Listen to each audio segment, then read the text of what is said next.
अरे मनोज तिवारी जी का क्या है, मनोज तिवारी जी तो नाचने गाने वाले हैं। मनोज तिवारी जी जो एक अंडे के पीछे बिग बॉस के अंदर चीचा लदर करते हैं, आपने देखा ना, ब्राह्मण होकर एक अंडे के पीछे आदमी लड़ रहा है। वो 2.25 आंख वाला, वो कहता है मैं बाबा हूँ। भाई तू कहाँ से बाबा है, ये बता मुझे। अगर तू बाबा है तो मुझे एक बात बता, जो इतने सारे संत महात्मा बैठे हुए वो क्या है? तूने उठक बैठक लगा के पूरा देश तूने लूट लिया। वो पतंजलि का तू चूरन बांट रहा था, कहाँ गया वो चूरन? जो तूने कोरोना की दवाई बनाई थी, वो कोरोना की दवाई कहाँ गई? कैसे यकीन करेंगे आप प्रधानमंत्री मोदी जी की बात पर? जिसकी मांग भरी उसकी मांग नहीं पूरी कर पाए वो, तो आपकी और हमारी मांग कहाँ से पूरी करेंगे? इन भाजपा के गवारों को स्कूल भेजो सारों को, इन्हें पढ़ाने लिखाने की जरूरत है। सारे के सारे अनपढ़ हैं, पता नहीं कहाँ से डिग्रियां लेके आते हैं। मंत्री जी ने लोकसभा चुनाव के दौरान इतने सारे भाषण दिए थे, इतने सारे जुमले छोड़े थे, उनमें से आप मुझे 5 काम बता दीजिए जो देश के प्रधानमंत्री जी ने करे हों। थोड़ा सा दिमाग पे प्रेशर डाल लीजिए। बता बोला था हटाने के लिए, हटा दिया। अच्छी क्या है, ठीक, 1 मिनट और बताइए। एक ही बता पाएंगे क्या 5 में से? आत्मनिर्भर का प्रयास उन्होंने बोला कि राम मंदिर बन जाएगा। एक बात मुझे बताइए, आप इस देश में रहते हैं या देश में बाहर से आए हुए हैं कहीं? नहीं, मैं तो फिलहाल यही रहता हूँ। नहीं, मुझे लग रहा है कहीं आपको भी कहीं मोदी सरकार की तरफ से कोई सरकारी मदद आ रही है। एक बात मुझे बताइए, देश के अंदर राम मंदिर को बनाने वाला सिर्फ सुप्रीम कोर्ट है, वरना आप एक बात मुझे बताइए, जिस तरीके से इस देश के अंदर 3 तलाक का मुद्दा संसद से पारित हो सकता है, तो भगवान श्री राम को कोर्ट के दरवाजे के चक्कर क्यों लगाने पड़े? मोदी जी ने बनवाया है। अरे मोदी जी की औकात नहीं है राम मंदिर बनाने की, ये देश को तोड़ने वाले लोग हैं। और आपको बता देता हूँ मोदी जी की एक छोटी सी पॉलिसी, ये वोट मांगते हैं सीता के पति के नाम पर और काम करते हैं नीता के पति के नाम पर। और नीता के पति समझ गए आप कौन? अंबानी और अडानी, ये उनके नाम पर काम करते हैं। आत्मनिर्भर बनाने का प्रयास तो कर रहे हैं ना प्रधानमंत्री। आप बन गए आत्मनिर्भर, तो आप भी अपनी पापा जी से कहिए कि अपनी मम्मी को छोड़ दें, बनाइए होते हैं आत्मनिर्भर। क्यों नहीं बनाते उन्हें आत्मनिर्भर? बताइए ना, क्यों नहीं बना रहे आत्मनिर्भर? आप तो बन गए आत्मनिर्भर। आप एक बात मुझे बताइए, एक आम आदमी के घर में इनकम टैक्स की रेड हो जाती है, आप जैसे पत्रकार जो हराम की दलाली खाते हैं, उनके घर पे कभी इनकम टैक्स की रेड नहीं होती। देश की सरकार कभी नहीं पूछती, इनकम टैक्स वाले कभी नहीं पूछते कि एक पत्रकार जो 50 से 60 हजार रुपए महीना कमाता है, वो कैसे ऑडी, मर्सिडीज और लैम्बोर्गिनी खरीद लेता है। वो पैसा कहाँ से आता है? वो पैसा वहाँ से आता है जब वो सरकार की दलाली करते हैं, अंबानी और अडानी की दलाली करते हैं, 2.25 आंख वाले बाबा रामदेव की दलाली करते हैं, भारतीय जनता पार्टी के राज्यसभा सांसद सुभाष चंद्रा की दलाली करते हैं। तो पैसा आप लोगों की जेब में नहीं आएगा, हमारी में नहीं आएगा। व्यापारी है, देश में व्यापार कर रहे हैं, क्या दिक्कत है? सोशल मीडिया पूरी तरह निष्पक्ष है। आप सोशल मीडिया के ऊपर कोई भी आरोप नहीं लगा सकते कि मोदी की बिकी हुई मीडिया है वो। अच्छा, तो आप एक बात मुझे बताइए, मोदी जी की बिकी हुई मीडिया नहीं है तो भारतीय जनता पार्टी के राज्यसभा सांसद सुभाष चंद्रा जी से कहिए अपने चैनल जी न्यूज को बंद कर दें। अर्नब गोस्वामी से कहिए, ठीक है, अंबानी और अडानी के जो चैनल है उनसे कहिए, न्यूज 18 से कहिए, रिपब्लिक भारत से कहिए, डीडी नेशनल से, दूरदर्शन से कहिए। क्यों नहीं कहते आप? सर, मैं नेशनल मीडिया की नहीं बात कर रहा हूँ, मैं सोशल मीडिया की बात कर रहा हूँ। आपने बोला सारा मीडिया बिका हुआ है, मैंने अरे मनोज तिवारी जी का क्या है, मनोज तिवारी जी तो नाचने गाने वाले हैं।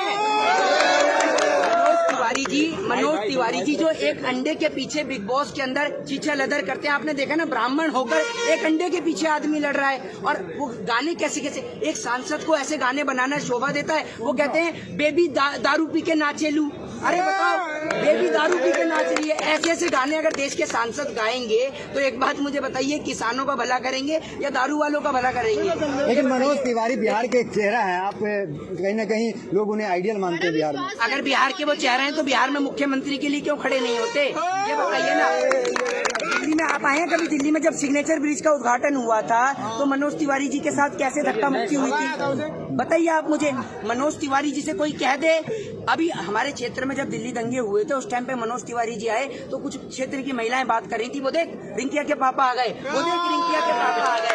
तो ये देश के सांसदों की छवि बनी हुई है। और मैं आपको एक बार बताऊं, नाचना गाना गलत नहीं है कि आप कहें कि नाचना गाना गलत है, लेकिन सबका अलग अलग काम है। आप एक बात मुझे बताइए, आपको सांसद बनाया है, आप देश की जनता के हित के बारे में क्यों बात नहीं करते? वो 2.25 आंख वाला वो कहता है मैं बाबा हूँ। भाई तू कहाँ से बाबा है, ये बता मुझे।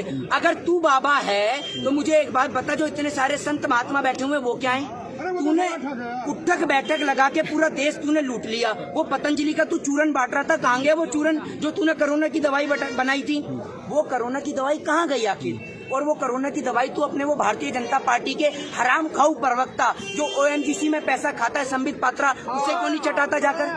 प्रधानमंत्री जी इतना प्रयास करते हैं, बेचारे 18 घंटे काम करके उन्होंने आधा देश बेच दिया। अगर 24 घंटे काम करता है प्रधानमंत्री जी तो पूरा देश ही बेच देता है। और जो आप और हम आज पहन के खड़े हुए हैं ना कपड़े, ये भी बेच देता। जो आदमी कहता है देश का प्रधानमंत्री मैं गधे से प्रेरणा लेता हूँ, ये मैं नहीं कहता, प्रधानमंत्री जी कह रहे हैं कि मैं गधे से प्रेरणा लेता हूँ। जिस देश का प्रधानमंत्री जी गधे से प्रेरणा ले रहा है वो आपको और हमें क्या देगा, आप खुद ही सोच सकते हैं। जिस तरीके से आपने देखा कि आज भी हमारे देश में बहुत सारे पत्तल चाट पत्रकार हैं जो सरकार की दलाली में लीन है, इस बात में कोई दोहराई नहीं है। ठीक उसी तरीके से ये हाल कोर्ट का भी है, लेकिन कोर्ट पे इस तरीके के हम लोग डायरेक्ट टिप्पणी कुछ लोग नहीं कर सकते। मैं खुद कानून का छात्र हूँ और देश की सुप्रीम कोर्ट को, न्यायपालिका को लोगों के मन में विश्वास जगाना होगा कि वो उनके लिए कुछ कर सकती है। आपको एक बात एक उदाहरण के तौर पे समझाना चाहता हूँ, उसी से देश को और तमाम लोगों को इस बात से स्पष्टीकरण हो जाएगा। एक बात मुझे बताइए, निर्भया के साथ में बलात्कार हुआ, उसके दोषियों को फांसी की सजा हुई, बहुत अच्छी बात है, इसके लिए मैं भी अप्रिशिएट करता हूँ सुप्रीम कोर्ट का, न्यायपालिका का। लेकिन आप एक बात बताइए कि जब हमारे देश के अंदर बलात्कार करने वाला अगर गरीब हो तो फांसी के तख्ते पर लटका दो, और अगर बलात्कार करने वाला आसाराम, राम रहीम, कुलदीप सिंह सेंगर, चिन्मयानंद, नित्यानंद जैसा हो तो उसे बैठाल के जेल की रोटी खिलाओ। तो आखिर कोर्ट का ऐसा दोहरा चरित्र दोनों लोगों को लेकर क्यों? और आप बात करते हैं पाकिस्तान की। अरे एक बात बताइए, पाकिस्तान में जितनी कंपनियां हैं ना, उससे ज़्यादा कंपनियां तो हमारे साहब बेच चुके हैं, समझ रहे हैं? तो भारत देश की तुलना ऐसे देशों से नहीं की जाती। आप प्रधानमंत्री मोदी जी की बात करते हैं, कैसे यकीन करेंगे आप प्रधानमंत्री मोदी जी की बात पर? जिसकी मांग भरी उसकी मांग नहीं पूरी कर पाए वो, तो आपकी और हमारी मांग कहाँ से पूरी करेंगे? लेकिन वो तो कहते हैं कि मैंने त्याग दिया, वो तो उनका एक निजी मामला होगा ना, उस पर जाना सही नहीं है। निजी मामला हो गया, त्याग दिया? आप देश के अंदर के चुनाव आयोग के इंस्ट्रक्शन आपने पढ़े?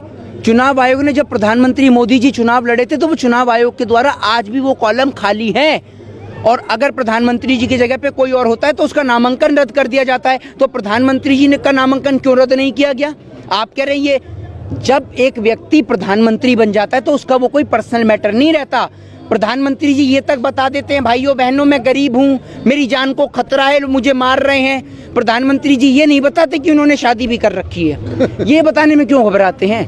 आज देश के किसान की प्रधानमंत्री जी बात नहीं करते। अंबानी और आत्मनिर्भर भारत बनाने के चक्कर में अंबानी और अडानी का भारत बना दिया और इनका बस नहीं चल रहा। जो आप देखते हैं ना DPHP, Delhi police, Haryana police, इनका बस नहीं चल रहा, इसको भी हटा के कर दें अंबानी पुलिस, अडानी पुलिस, और ये कर भी सकते हैं, इनके लिए कोई बड़ी बात नहीं है। तो इतना फायदा दिला दिया कि रेलवे का सपना भारतीय बुलेट ट्रेन का सपना दिखाते हुए रेलवे ही बिकवा दी।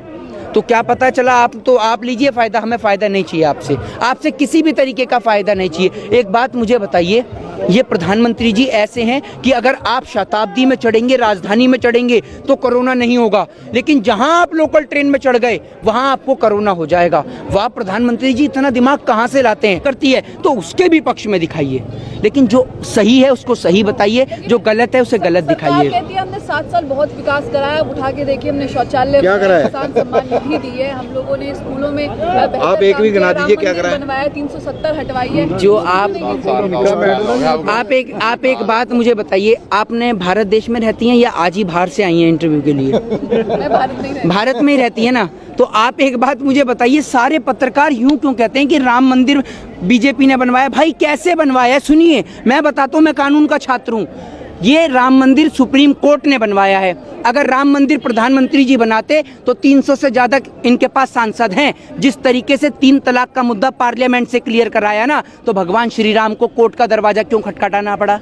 समझते हैं क्यों नहीं करवाया इन्होंने पार्लियामेंट से क्लियर? पार्लियामेंट में अध्यादेश लेके आते और क्लियर कराते, ठीक है। और आपको एक बात बता दूं, तो देश का इतिहास पढ़िए, धारा 370 के बारे में रीड करके देखिए। जिस टाइम पे लगी थी, जिस टाइम पे आपने देखा होगा कि 365 जो देसी रियासतें थी जिनको मिलाया सरदार वल्लभ भाई पटेल ने, तो आप पढ़ के देखिए कि अगर धारा 370 लगी थी तो क्यों लगी थी, और देश का जो बंटवारा हुआ था वो भी किन लोगों के कारण हुआ था। और अगर शहीद भगत सिंह के खिलाफ जिसने विरोध में गवाही दी थी वो सर सादीलाल कौन था? वो RSS का था, समझ रहे हैं। और शहीद भगत सिंह का केस किसी हिंदू ने नहीं लड़ा था, वो मुस्लिम ने लड़ा था। तो ये भारत देश है, जब एक परिवार के अंदर 4 भाई आपस में लड़ते हैं, वो घर तरक्की नहीं कर पाता, तो ये तो हमारा देश है ना। कि सुनिए मेरी बात, आज आप ये देखिए कि जिस तरीके से लोकल ट्रेन नहीं खोली गई, आज स्कूल बंद है देश का, क्योंकि अगर पढ़ेगा इंडिया तो भाजपा से सवाल पूछेगा इंडिया।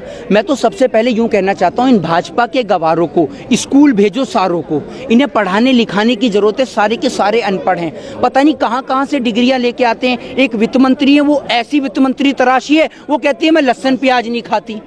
ऐसी वित्त मंत्री तराशने में मेरे ख्याल से मोदी जी ने चिराग लेकर गए होंगे, तभी ऐसी वित्त मंत्री मिली है। सभी अहम खबरों के लिए न्यूज़ MX को सब्सक्राइब करें, साथ ही बेल आइकॉन को जरूर दबाएं। लाइक, शेयर, कमेंट करना ना भूलें।